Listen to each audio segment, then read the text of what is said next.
केदारनाथ से लौट रहे 40 श्रद्धालुओं की जान यहां बाल बाल बची है। आपको बता दें कि ये लोग रास्ते में लैंडस्लाइड जोन में फंस गए थे और बड़ी मुश्किल से उनकी जान बची है। केदारनाथ से लौट रहे 40 श्रद्धालुओं का रेस्क्यू किया गया है। सोनप्रयाग के पास ये श्रद्धालु लैंडस्लाइड में फंस गए थे। बीती रात 10 बजे से ये 40 श्रद्धालु वहां फंसे हुए थे।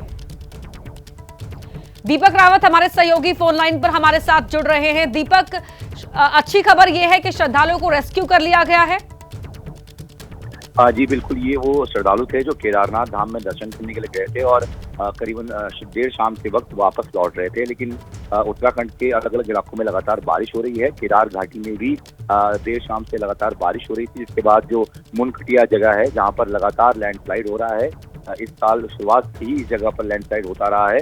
तो ऐसे में जब यहाँ पर लैंडस्लाइड हुआ, ये 40 के करीब जो श्रद्धालु हैं ये वहाँ पर फंस गए, जिसके बाद क्योंकि वहाँ पर पहले से ही एसडीआरएफ और एनडीआरएफ की टीमों को तैनात किया गया है, ऐसे में एसडीआरएफ टीम ने पत्थरों के बीच से इन तमाम 40 लोगों को बाहर निकाल लिया है, यानी कि सोनप्रयाग की तरफ निकाल लिया है। फिलहाल के लिए उस जगह पर यात्रा रोकी गई है, क्योंकि वहाँ से आगे जाने का कोई रास्ता नहीं है जब तक जेसीबी की मदद से इन पत्थरों को नहीं हटाया जाता या फिर लैंडस्लाइड की घटना रुक नहीं जाती, तब तक ये पैदल यात्रा जो है वो शुरू नहीं की जाएगी। तो अभी के लिए केदारनाथ की जो पैदल यात्रा है वो फिलहाल रोकी गई है। ठीक दीपक, बहुत शुक्रिया आपका तमाम जानकारी के लिए। हमारे सहयोगी दीपक रावत जानकारी दे रहे थे कि इस मार्ग को फिलहाल रोका गया है तब तक जब तक यहाँ पर जो रास्ता है उसको खोला नहीं जाता, क्योंकि अभी भी रास्ते पर मलबा पड़ा हुआ है। लगातार उत्तराखंड में हो रही अलग अलग स्थानों पर लैंडस्लाइड, जिसकी वजह से लोगों की परेशानी भी बढ़ गई है, यात्रियों की परेशानी बढ़ गई है और जो केदारनाथ जाने का पैदल मार्ग है उसको फिलहाल कुछ देर के लिए रोका गया है। ये वाला जो रास्ता है सोनप्रयाग वाला, उसको रोका गया है ताकि यहाँ पर श्रद्धालुओं को कोई मुसीबत ना आए। अच्छी बात यह है कि जो 40 श्रद्धालु फंसे हुए थे उनका सकुशल रेस्क्यू कर लिया गया। बाबा अमरनाथ की पवित्र गुफा में पहली आरती की गई। पवित्र अमरनाथ गुफा में ये पहली आरती हुई है, पूजा हुई है और उसके बाद भक्त बाबा अमरनाथ के दर्शन कर रहे हैं। ये तस्वीरें भी हम आपको दिखा रहे हैं। भक्तों ने बाबा अमरनाथ के दर्शन शुरू कर दिए हैं। आज से अमरनाथ यात्रा की शुरुआत हो चुकी है। लगभग 3.5 लाख लोगों ने अब तक रजिस्ट्रेशन कराया है और ये जो रजिस्ट्रेशन है इसकी संख्या और भी बढ़ेगी। पिछले साल 5 लाख से अधिक लोगों ने बाबा बर्फानी के दर्शन किए थे और आज से बाबा बर्फानी के दर्शन करने का सिलसिला 9 अगस्त तक चलेगा, यानी कि 38 दिन की ये जो पूरी यात्रा है वो रहने वाली है। सुरक्षा के चाक चौबंद इंतजाम किए गए हैं। पहलगाम आतंकी हमले के बाद ये अमरनाथ यात्रा हो रही है, ऐसे में सुरक्षा के तगड़े इंतजाम किए गए हैं। अतिरिक्त पुलिस कंपनियों की तैनाती की गई है। जवान चप्पे चप्पे पर नजर रख रहे हैं, ड्रोन के माध्यम से नजर रखी जा रही है। और ये आप तस्वीरें देख रहे हैं बाबा अमरनाथ की गुफा की खूबसूरत तस्वीरें। सुबह सुबह भक्तों ने पहले जत्था जो रवाना हुआ था, अपने आप को बेहद सौभाग्यशाली ये जत्था महसूस कर रहा है और सुबह सुबह बाबा बर्फानी के दर्शन इस जत्थे ने किए हैं। ये तस्वीरें हम आपको दिखा रही हैं। जो प्रक्रिया है उसके अनुसार पहली आरती की जाती है, पूजा होती है और उसके बाद बाबा के दर्शन करने के लिए श्रद्धालुओं का जो आने का सिलसिला है वो शुरू हो जाता है और भक्त अब अमरनाथ यात्रा की लिए जो आगे बढ़ने का काम है वो कर रहे हैं। कई लोग अभी अपने नंबर का इंतजार भी कर रहे हैं, सुबह से लाइनों में लगे हुए हैं, लेकिन उत्साह श्रद्धालुओं में कम नहीं है। सुरक्षा के इंतजाम यहाँ पर किए गए हैं। हर सुविधा श्रद्धालु तक पहुँचाने की कोशिश भी हो रही है। सुबह की ये जो आरती है वो की गई और उसके बाद श्रद्धालु बाबा बर्फानी के दर्शन कर रहे हैं। बड़ी खबर आपको बता दें राजस्थान से, जहां के कई इलाकों में भारी बारिश का दौर लगातार जारी है। आज भी पूर्वी राजस्थान में ऑरेंज अलर्ट है। अजमेर में भारी बारिश से हाल बेहाल है। अजमेर में दीवार ढहने से एक व्यक्ति की मौत की जानकारी मिल रही है, तो वहीं भीलवाड़ा में भी बारिश से नदी नाले इस वक्त उफान पर हैं। ये तस्वीरें आप देख रहे हैं, गाड़ियां कैसे पानी में डूबी हुई हैं और दूसरी तस्वीर जहां पर एक दीवार गिरने की वजह से एक व्यक्ति की मौत हो गई। मलबे को हटाने का काम चल रहा है। दो तस्वीरें आपके टीवी स्क्रीन पर है। एक तरफ आप देख सकते हैं सड़क नहीं बल्कि तालाब नजर आ रही है और दूसरी तरफ जो भारी बारिश ने नुकसान पहुंचाया है उस मलबे को हटाते हुए आप यहां पर जेसीबी को देख सकते हैं। यहां दीवार गिरने से एक शख्स की मौत हो गई है। राजस्थान के अलग अलग हिस्सों में लगातार ये बारिश कहर बनकर बरस रही है। तो अजमेर की ये तस्वीरें जहां पर पिछले 2 दिन से रुक रुक कर लगातार बारिश हो रही है, जिसकी वजह से ये हाल बेहाल हो गया है। मौसम विभाग के अनुसार आने वाले दिन मुश्किलें कम होने का जो नाम है वो नहीं ले रही हैं, क्योंकि ऑरेंज अलर्ट अभी भी राजस्थान के अलग अलग इलाकों में जारी किया गया है। राहत मिलती यहाँ पर नजर नहीं आ रही है। गर्मी से जरूर लोगों को राहत मिली है राज्य के अलग अलग इलाकों में, लेकिन ये जो बारिश है वो कई मुसीबतों को साथ लेकर आई है। लोगों का जीवन अस्त व्यस्त हो गया है। अजमेर के दफ्तर, दुकानें, घर, सभी स्थानों पर पानी भरा हुआ नजर आ रहा है। और ये तस्वीरें बता रही कि किस तरह से ये जो बारिश है किसी के लिए राहत, किसी के लिए आफत बनकर बरस रही है। खासतौर पर सड़कों पर तो यातायात पर बहुत बुरा असर पड़ा है, लोगों की दिनचर्या पर असर पड़ा है, क्योंकि लोग जहां सफ़र के लिए निकल रहे हैं सड़क पर, वहां तहां वो फंस जा रही है उनकी गाड़ी। और आप देख सकते हैं सड़कों की हालत किस तरह से, यहाँ पर पानी ही पानी नज़र आ रहा है। गाड़ियाँ रुक जा रही हैं, गाड़ियों की रफ्तार पर ब्रेक लग जा रहा है। इसके अलावा कहीं जो दीवारें कमज़ोर हैं वो ढह रही हैं। दीवार गिरने से एक शख्स की मौत की भी खबर मिल रही है। राजस्थान के अलग अलग हिस्सों में कुछ ऐसी ही तस्वीरें देखने को मिल रही है। अगले कुछ और दिन ये बारिश ऐसे ही परेशान करने वाली है। तो अजमेर में 1.25 घंटे के ही दौरान 3 इंच बारिश हो गई है। ये एक रिकॉर्ड दर्ज किया गया है और जनजीवन को काफ़ी प्रभावित कर दिया है इस बारिश ने। साथ ही जो छोटे नदी नाले हैं उफान पर हैं इस वक्त। सारे जो इलाके हैं वो जलमग्न फिलहाल नजर आ रहे हैं। गाड़ियों का सड़कों पर चलना मुश्किल हो चुका है। ऐसे में दीवार एक ढह गई, भारी बारिश की वजह से एक व्यक्ति की मौत हो गई है।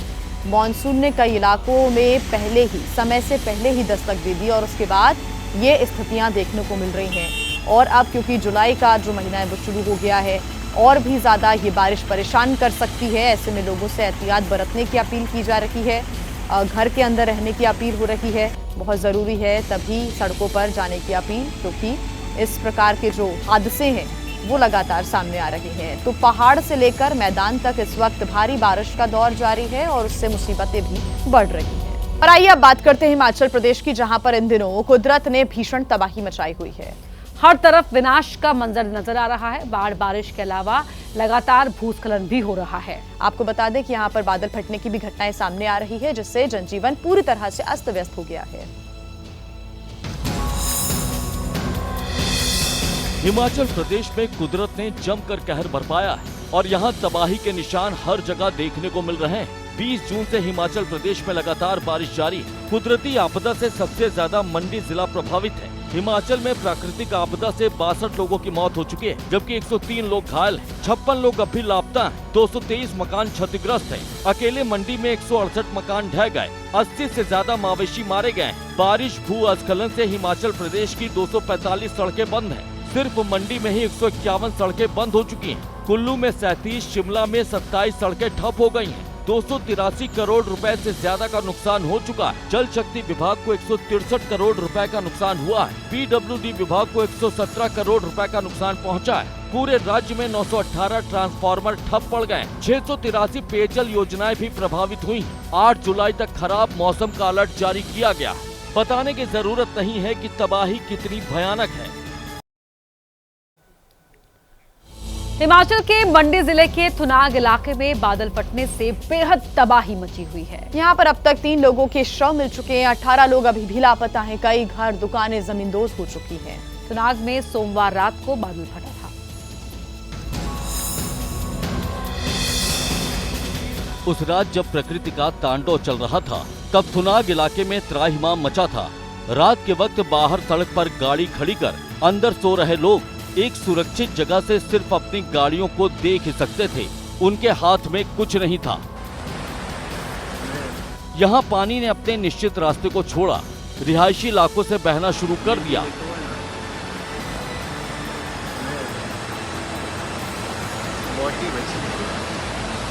जिसके बाद गलियों के किनारे बने घर मलबे से पट गए। इन दोनों घरों में इंसानों की जगह नहीं, सिर्फ मलबे का कब्जा है। नदी किनारे घरों की तबाही अब साफ दिख रही है। थुनाग के बाजार में बने लगभग हर घर तक पानी का मलबा पहुंच गया था।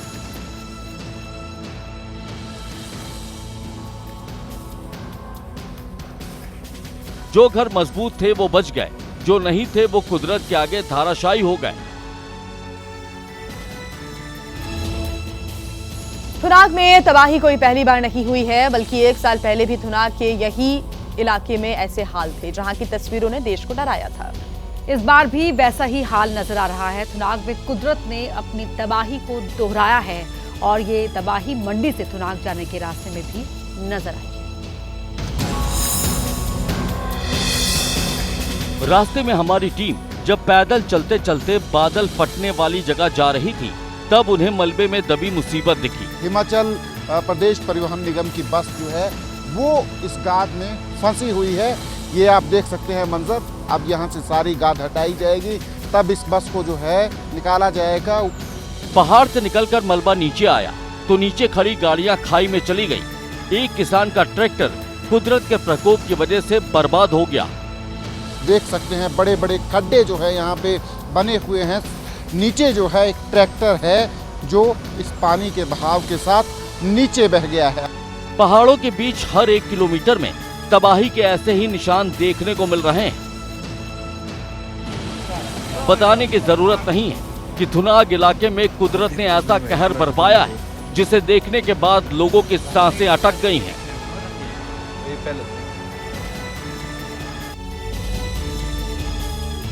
हिमाचल के पहाड़ इस वक्त मुसीबत से भरे हुए हैं। पहाड़ों में अभी गाड़ी चलाना अपनी जान को कुदरत के हाथों में सौंपने जैसा है।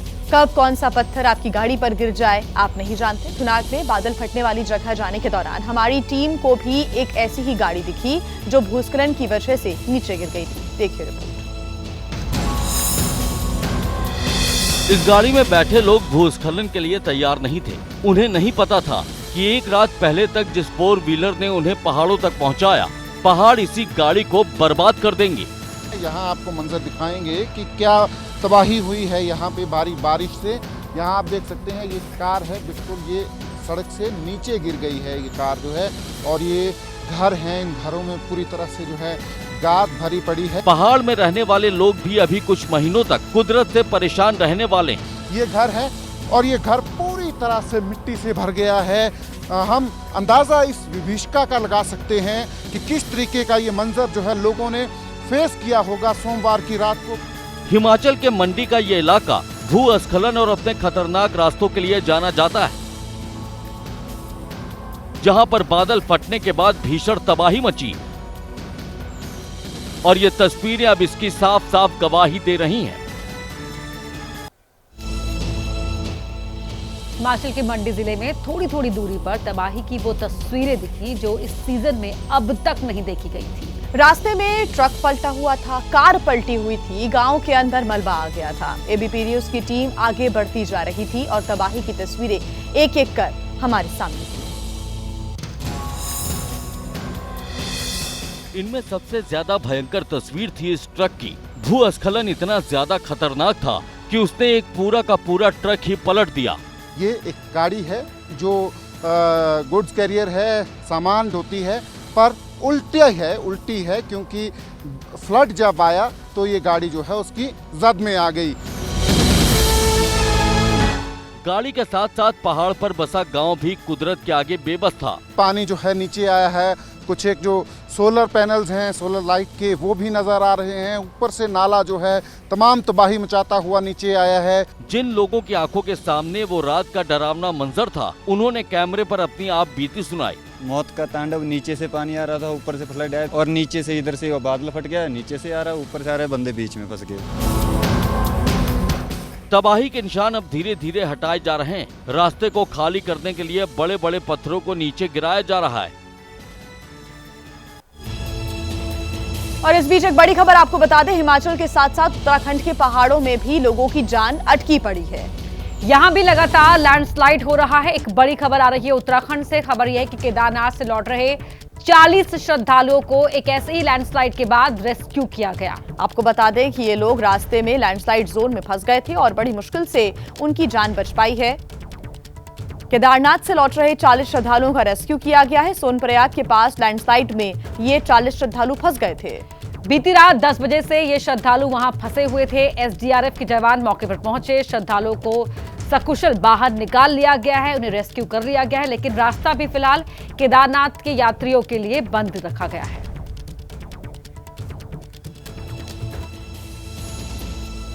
वहीं यमुनोत्री धाम में परिवार के साथ दर्शन के लिए आई 12 साल की एक बच्ची 11 दिन पहले इसी लैंडस्लाइड की चपेट में आई थी, जो अब तक लापता है।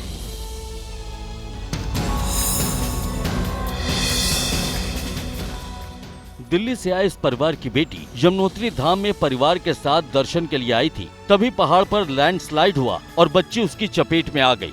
ऊपर से बड़ी बड़ी चट्टानें गिरी और उसने बिल्कुल मौका नहीं दिया। मतलब वो सड़क पे जब वो गिरी रास्ते के बीच में, तो पूरी वो सड़क सर धंस गई और मेरी आंखों के सामने सर मेरी बच्ची नीचे चली गई। लाख ढूंढने के बाद भी परिजनों को इन पहाड़ों में अपनी बच्ची का शव नहीं मिला। अब वो वापस जाने के लिए मजबूर है। प्लीज कुछ करो, प्लीज कुछ करो। रेस्क्यू टीम वहाँ पर 1.5 घंटे के बाद आई है। फिलहाल लैंडस्लाइड के डर से पहाड़ों में रस्सी लगाकर श्रद्धालुओं को सुरक्षित जगहों पर भेजा जा रहा है। एनडीआरएफ की टीम महिलाएं, बुजुर्ग और बच्चों पर खास ध्यान देकर उन्हें खतरनाक रास्तों से बाहर निकालने में लगी है। ये पूरी कवायद इसलिए है ताकि यहाँ पर आए लोगों को सुरक्षित रखा जा सके और आपदा से बचाया जा सके।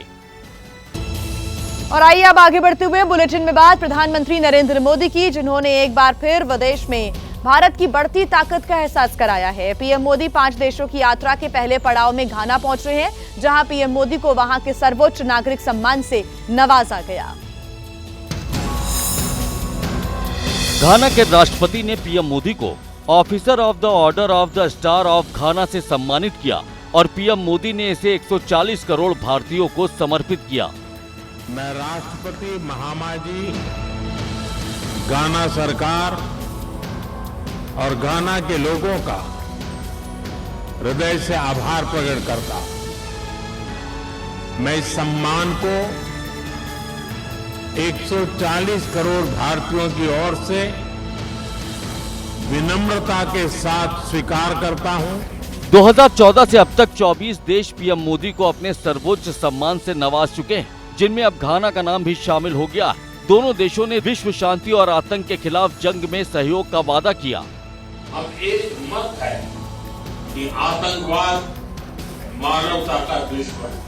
आतंकवाद के खिलाफ हमारी लड़ाई में सहयोग के लिए हम घाना का आभार प्रकट करते हैं। प्रधानमंत्री नरेंद्र मोदी के घाना दौरे का आज दूसरा दिन है और दौरे के पहले दिन पीएम मोदी का भव्य स्वागत भी किया गया और दोनों देशों के बीच 4 अहम करार पर दस्तखत भी हुए हैं। 3 दशक बाद किसी भारतीय पीएम ने घाना की धरती पर कदम रखा, लिहाजा इस ऐतिहासिक दौरे पर स्वागत भी ऐतिहासिक हुआ। पीएम मोदी जब घाना की राजधानी अक्रा पहुंचे तो घाना के राष्ट्रपति प्रोटोकॉल तोड़कर एयरपोर्ट पहुंचे। गर्मजोशी से पीएम मोदी का स्वागत किया। राष्ट्रपति जी स्वयं एयरपोर्ट आए, यह मेरे लिए बहुत बड़े सम्मान की बात है। दोनों देशों के बीच डेलीगेशन लेवल की वार्ता हुई, द्विपक्षीय वार्ता भी हुई। दोनों देशों के बीच 4 अहम करार हुए। संस्कृति के आदान प्रदान के कार्यक्रम पर एमओयू साइन हुआ। भारतीय मानक ब्यूरो और घाना स्टैंडर्ड अथॉरिटी के बीच करार हुआ। पारंपरिक चिकित्सा शिक्षा, प्रशिक्षण और अनुसंधान में सहयोग के लिए समझौता हुआ। हमारी द्विपक्षीय साझेदारी को कॉम्प्रिहेंसिव पार्टनरशिप का रूप देने का निर्णय लिया है। घाना के राष्ट्र निर्माण की यात्रा में एक सहयात्री और 30 साल के बाद कोई भारतीय प्रधानमंत्री घाना के दौरे पर पहुंचा। ऐसे में भारतीय समुदाय के लोगों की खुशी का ठिकाना नहीं रहा। उन्होंने पीएम मोदी का शानदार भव्य स्वागत किया। पीएम मोदी जब घाना के होटल पहुंचे तो उनसे मिलने के लिए बड़ी संख्या में भारतीय समुदाय के लोग मौजूद थे।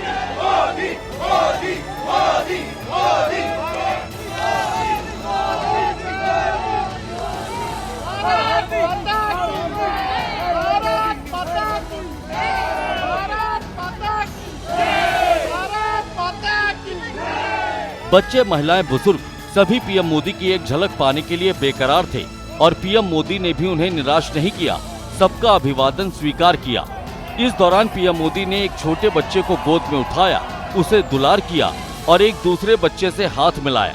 जब पीएम मोदी होटल के अंदर पहुंचे तो छोटे बच्चों के एक ग्रुप ने उनके सामने हरे रामा हरे कृष्णा का पाठ किया और सबको मंत्र मुग्ध कर दिया। इसके पहले स्थानीय संगीत वाद्य यंत्रों से घाना के कलाकारों ने जय हो गीत प्रस्तुत किया, जिसे प्रधानमंत्री ने खूब सराहा। अमेरिका की राजधानी वॉशिंगटन डीसी पहुंचे विदेश मंत्री एस जयशंकर ने एक बार फिर से आतंकवाद को लेकर पाकिस्तान पर करारा हमला बोला। साफ किया है कि आतंक के खिलाफ जीरो टॉलरेंस की नीति पर भारत कायम है। विदेश मंत्री एस जयशंकर ने साफ किया कि भारत किसी भी आतंकी वारदात को बर्दाश्त नहीं करेगा और अगर पाकिस्तान की ओर से किसी नापाक हमले की कोशिश हुई तो अपने बचाव में भारत कड़ी से कड़ी कार्रवाई करेगा। Perpetrators of terrorism must be held accountable. They must be brought to justice, and that's important because we then have to communicate to the world that what we did during, on 7th May, the objective of Operation Sindoor is that if there are attacks, if there are terrorist attacks, we will act against the perpetrators, the supporters, the financiers, the enablers. So that message, I think, was conveyed with great clarity.